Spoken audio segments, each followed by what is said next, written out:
Welcome back to my channel, lovelies. Okay, so what do you think of when I say chickpeas or garbanzo beans? Well, I'll tell you what plant-based eaters think. It's filling, it's a great protein source, and it is a recommended food by those who are adhering to an alkaline diet, which I am, and I love chickpeas. This is my go-to for protein sources. I put it in smoothies, I make curries out of it. I mean, it's endless. It's endless on how you can use it. So anyway, I actually made some chickpeas ahead of time. You can add chickpeas to your recipe starting from dried chickpeas, which I have here.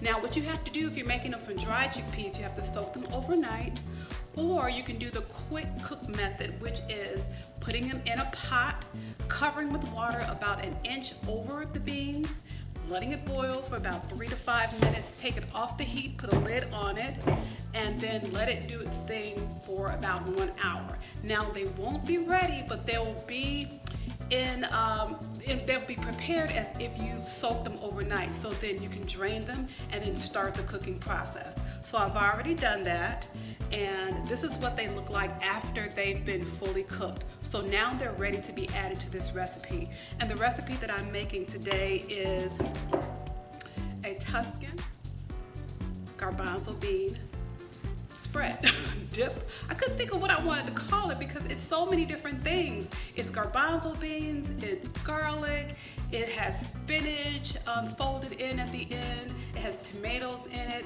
and actually the cheese that I made in a previous video, that basic white cheese, I'm gonna add that to this recipe as well. It's gonna make it nice and creamy, and it's gonna go great over bread, on crostini, as a dip, you name it. The opportunities are endless. So stay with me and I'll walk you through the recipe step by step. Okay, let's get started. It's important we begin this recipe with a very smooth garbanzo bean mixture. So we'll place it in the food processor with half a cup of vegetable stock and blend. Now you can use a blender like a Vitamix, but the food processor tends to be more efficient.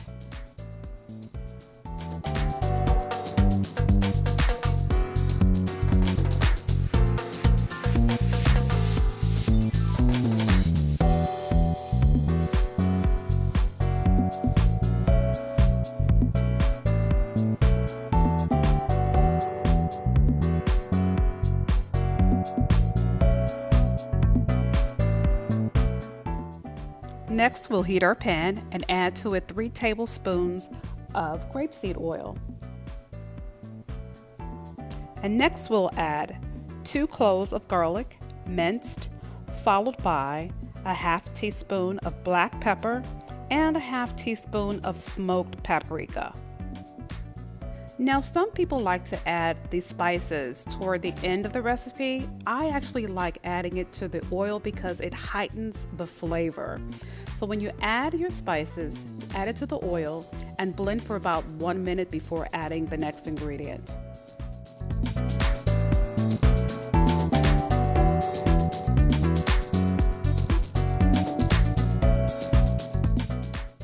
Next, we'll add 5 chopped Roma or plum tomatoes.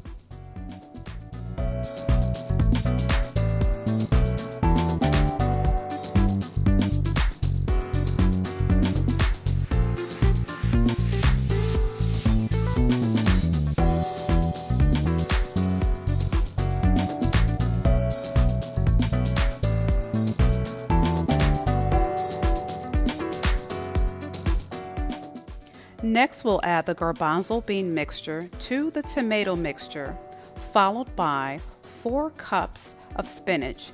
Now, 4 cups may seem like a lot, but if you've cooked with spinach, you know it reduces greatly. So 4 cups is okay.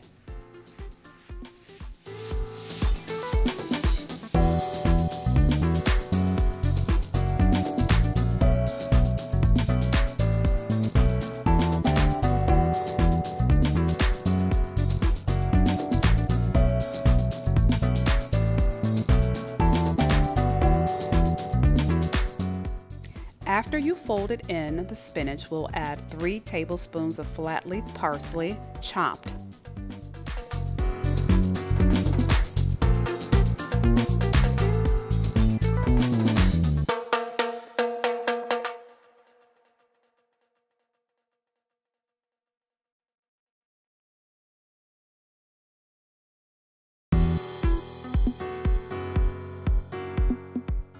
Finally, we'll add 2 tablespoons of freshly squeezed lemon juice, followed by salt.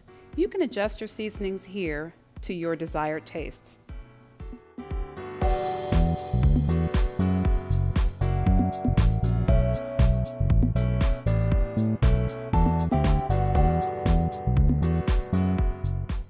Next, we'll prepare the crostini. Now, I happen to find this loaf at my local French baker, but you certainly can bake your own. We'll be slicing this into even circles and placing them on a sheet pan. And then we'll brush them with extra virgin olive oil, and we'll season with salt, pepper, garlic powder, and smoked paprika.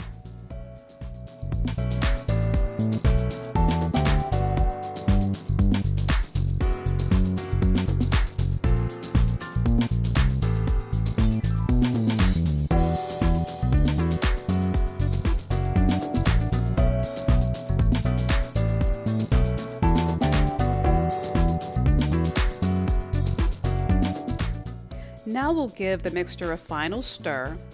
Afterward, we'll fold in the basic white cashew cheese that we made in an earlier video.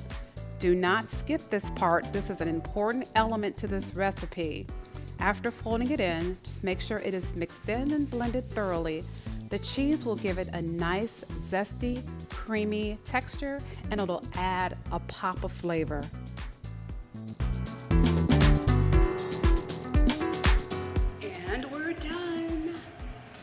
Here's the final result.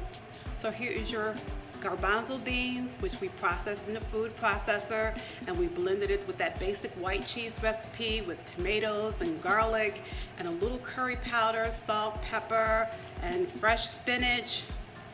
This is divine. So no matter what you call it, dip, spread, don't forget to call it good. This is so good. With this roasted, toasted crostini, it's perfect. Hope you try it at home, and I'll see you next time.